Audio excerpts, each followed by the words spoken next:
In week 6 here, in chapter 7 and 8, we look at economic growth and we look at the way in which it comes from two sources. First, in chapter 7, we look at how economic growth occurs because of capital accumulating as well as the population growing.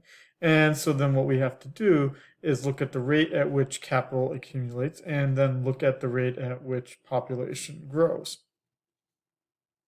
One of the things that emerges here is starting to look at the Solow model.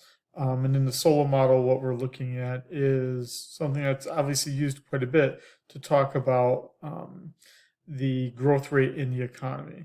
And so in this chapter, we present the Solow model and then take from that the idea of the steady state, a level of investment that would be needed to exactly offset the level of depreciation, as well as offset the degree to which we have population growth and growth in the capital levels. And so then we'll solve some steady state levels of savings that we need, and then finally finish it off by calculating the golden rule amount of the golden rule, which would give us a level of steady state uh, economic growth that maximizes um, the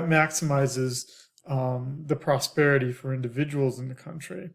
And what this growth model then does is it contrasts this kind of Malthusian model where Malthus, as an economist, his theory was that we were all going to starve, as he was writing this in the 1800s, because he felt that the land was getting less and less productive, and then we wouldn't be able to grow as much food. That prediction has not come true, and we can understand that through things like the Solow model, which then talks about the investments we've made in capital and whatnot to be able to maintain the productivity of the land and the productivity of the people. And then what that does is it sets us up then for talking about the way in which technology changes things.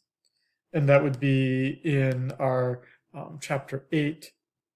And we can look then not only about how technology changes our growth rate in the economy, but then how we can also enact policies that allow us to encourage technological progress, which then allows us to have the country continue to grow.